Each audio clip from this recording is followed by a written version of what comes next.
Hello everyone, unit 8 thermodynamics लेके आए हैं। इससे पहले हमने क्या क्या पढ़ा है, ये सारी चीजें हमने पहले पढ़ी है। और इस वीडियो में हम क्या पढ़ेंगे, इसमें हम पढ़ेंगे zeroth law of thermodynamics, internal energy और इंडिकेटर डायग्राम के बारे में। Thermodynamics. It is the branch of physics which deals with the concept of heat and temperature and interconversion of heat and other forms of energy. ये एक macroscopic science है। इसका मतलब it deals with bulk systems and does not go into molecular constitution of matter. Foundation क्या है thermodynamics की? तो दो फाउंडेशन है, दो कॉन्सेप्ट्स हैं इसके फाउंडेशन। पहला law of conservation of energy और दूसरा heat flows from a hot body to a cold body. फिर आता मैकेनिक्स और थर्मोडायनेमिक्स में, दोनों में क्या फर्क है? तो मैकेनिक्स जो है it is concern with the motion of particles under the action of forces, जबकि थर्मोडायनेमिक्स जो है it is not concern with the motion of the system as a whole, यानी कि पूरे सिस्टम के मोशन से उसे मतलब नहीं है। It is concern with the internal macroscopic state of the body. अब इसको समझने के लिए एग्जांपल लेते हैं। तो यहाँ पे क्या है, हमने एक बुलेट ली जिसको एक गन से फायर किया, तो जो उसकी मैकेनिकल स्टेट है बुलेट की, यानी कि उसकी काइनेटिक एनर्जी, वो चेंज कर रही है।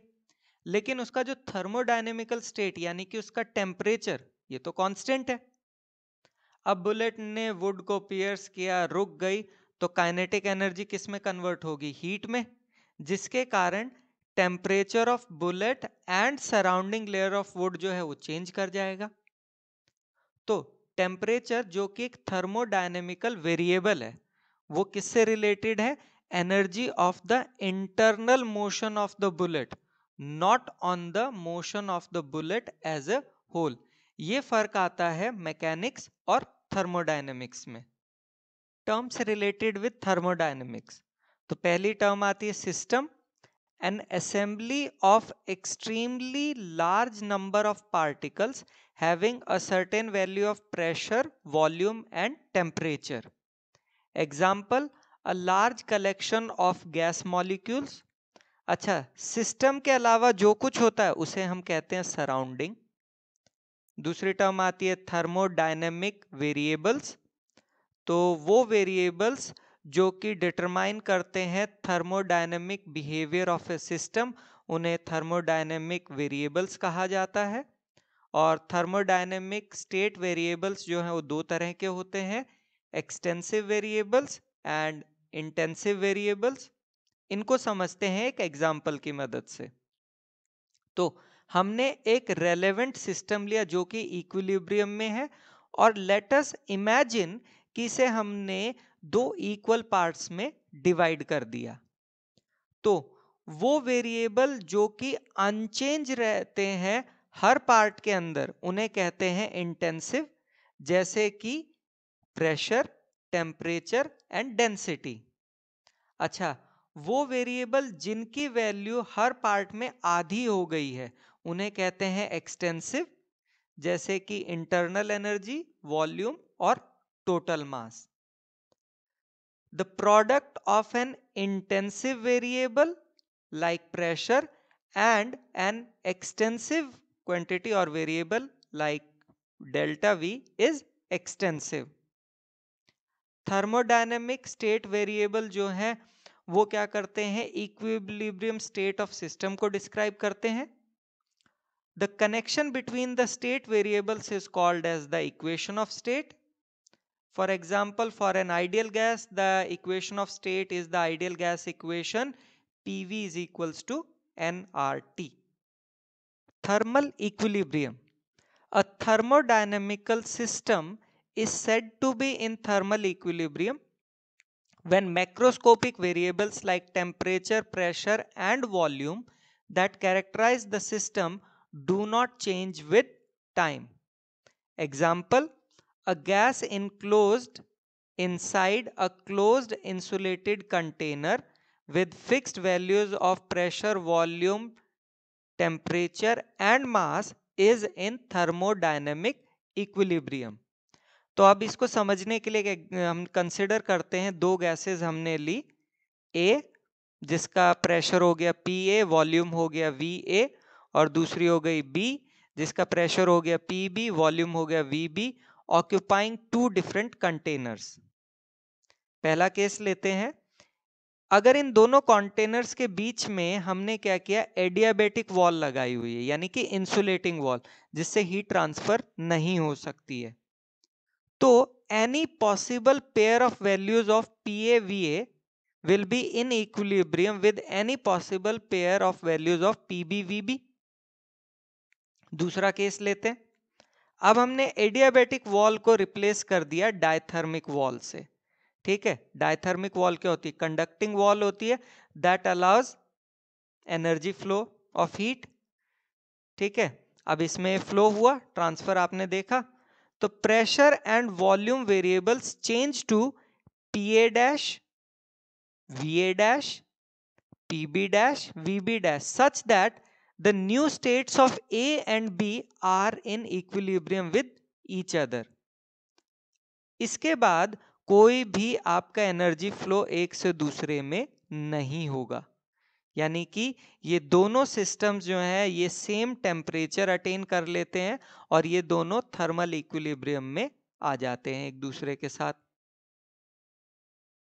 Zeroth law of thermodynamics given by R.H. Fowler, ये कहता है if two systems are in thermal equilibrium with the third system separately then they are in thermal equilibrium with each other।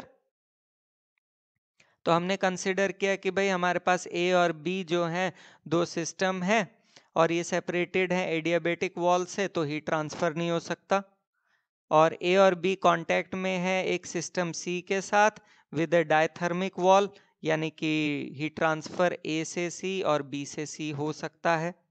ठीक है, तो मैक्रोस्कोपिक वेरिएबल्स जो है A और B के वो चेंज होते रहेंगे, कब तक, जब तक कि A और B जो हैं वो C के साथ थर्मल इक्विलिब्रियम में ना आ जाए। अब हमने क्या किया, वॉल्स को इंटरचेंज कर दिया, यानी कि जहां पे डायथर्मिक थी वहां एडियाबेटिक लगा दी और जहां एडियाबेटिक थी वहां डायथर्मल लगा दी।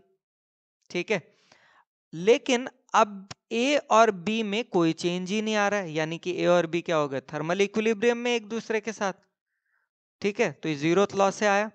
तो zeroth law tells us that when two systems A and B are in thermal equilibrium there must be a physical quantity that has the same value for both, and this thermodynamic variable whose value is equal for two systems in thermal equilibrium is called temperature।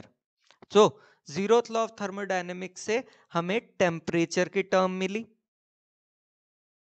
Indicator diagram ये क्या होता है, a graphical representation of the state of the system with the help of two thermodynamical variables. A graph between pressure and volume of a gas under thermodynamic operation is called as PV diagram या indicator diagram कहते हैं। और ये diagram जो है ये बनाए जाते हैं with the help of a device called as indicator, जो क्या करता है, वॉल्यूम और प्रेशर में जो चेंज होते हैं उन्हें रिकॉर्ड करता है, accompanying the movement of the piston in the cylinder। इसकी इंपॉर्टेंस क्या है, area under the PV diagram is numerically equal to the work done by system और on the system. Internal energy, internal energy is the sum of molecular kinetic and potential energies in the frame of reference relative to which the center of mass of the system is at rest। उफ, आसान definition करते हैं यार। It is the total energy possessed by the system due to molecular motion and molecular configuration, यानी कि U is equal to UK plus UP, जहां पे UK आपका है energy due to molecular motion called as internal kinetic energy, और UP है energy due to molecular configuration called internal potential energy. Ideal gas की अगर हम बात करें तो उसके अंदर क्या होता है, कोई इंटरमॉलिक्यूलर फोर्स ऑफ अट्रैक्शन होता ही नहीं है, तो इंटरमॉलिक्यूलर पोटेंशियल एनर्जी जीरो हो जाएगी। तो इंटरनल एनर्जी किस पे डिपेंड करेगी, सिर्फ इंटरनल काइनेटिक एनर्जी यानी कि यूके के ऊपर। अब इंटरनल काइनेटिक एनर्जी डिपेंड करती है टेम्परेचर पे, So internal energy of an ideal gas depends on temperature of the gas. Internal energy for a real gas, तो रियल गैस में क्या होता है, the molecules exert mutual force of attraction on each other, so they possess intermolecular potential energy. अब अगर volume of a gas increase करेगा, so work is done by the gas against intermolecular attraction, that is potential energy. इसका मतलब intermolecular potential energy of a real gas is a function of its volume. एक और बात, as the molecules of the gas are always in motion, so they possess intermolecular kinetic energy. अब अगर temperature increase करेगा तो average kinetic energy of gas molecules भी increase करेगी. It means intermolecular kinetic energy of a real gas is a function of its temperature. तो हम ये कह सकते हैं internal energy of a real gas is a function of volume and temperature of the gas. Now some important points regarding internal energy. पहली चीज, ये एक मैक्रोस्कोपिक स्टेट वेरिएबल है. दूसरा, ये स्टेट ऑफ द सिस्टम पे डिपेंड करता है और उस स्टेट तक पहुंचने के लिए कौन सा पाथ किया गया उस पे डिपेंड नहीं करता है. इंटरनल एनर्जी को चेंज किया जा सकता है by changing any of the macroscopic state variables of the gas. Methods of changing the state of the gas and hence its internal energy. तो consider the system to be a certain mass of gas contained in a cylinder with a movable piston. पहली method क्या कहती है कि place the cylinder on a hot body. उससे क्या होगा, heat will flow from the hot body to the gas due to the temperature difference. देखो piston ऊपर आ गया और क्या हो गया कि मॉलिक्यूल्स भी मूव कर गए, इससे क्या हुआ, internal energy of the gas भी इंक्रीज कर गई. दूसरी मेथड देखते हैं. इसमें हमने क्या किया, पिस्टन को पुली के थ्रू यहाँ कुछ वेट से अटैच किया हुआ. अब हम क्या करते हैं, वेट्स हटाया, so push the piston down by raising some weight attach to it. वही कि हमने वेट हटाया तो पिस्टन नीचे आ गया. ठीक है, तो उस सिनेरियो में क्या हुआ, work is done on the gas which increases the internal energy of the gas. अच्छा, difference between heat and work. Heat is energy but it is the energy in transit. The state of a thermodynamic system is characterized by its internal energy, not heat. For example अगर हम statement देते हैं a gas in a given state has a certain amount of heat, गलत है. या a gas in a given state has certain amount of work, ये भी meaningless है. इसके बजाय अगर हम कहें a gas in a given state has a certain amount of internal energy या a certain amount of heat is supplied to the system या a certain amount of work was done by the system, ये properly meaningful statements हैं. So heat and work thermodynamics में state variables नहीं है.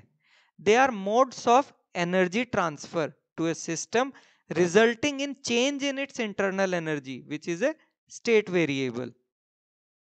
Question: the internal energy of a compressed gas is less than that of a rarefied gas at the same temperature. क्यों भाई? तो compressed gas जो होती है उसमें mutual attraction between the molecules increase करता है क्योंकि मॉलिक्यूल्स एक दूसरे के नजदीक आते हैं. So potential energy is added to internal energy और पोटेंशियल एनर्जी नेगेटिव है, so total internal energy decrease करती है. चलिए रिकैप का टाइम आ गया. क्या क्या पढ़ा है हमने? हमने पढ़ा थर्मोडायनेमिक्स क्या होता है, branch of physics which deals with the concept of heat and temperature and interconversion of heat and other forms of energy. Thermodynamic variables which determine the thermodynamic state of a system या behaviour of a system. Thermal equilibrium, जब macroscopic variables जो है वो change ना करें. Zeroth law जो कहता है अगर दो सिस्टम तीसरे के साथ थर्मल इक्विलिब्रियम में है तो एक दूसरे के साथ भी इक्विलिब्रियम में है. Internal energy U = UK + UP. Internal energy of an ideal gas temperature पे डिपेंड करती है, रियल गैस में टेम्परेचर और वॉल्यूम दोनों पे डिपेंड करती है। इसके बाद acknowledgement, Google, Bing, NCERT, YouTube, जहां से जो कुछ लिया गया उन सबका धन्यवाद। And do watch the next video which is on isothermal and adiabatic processes. Thank you so much.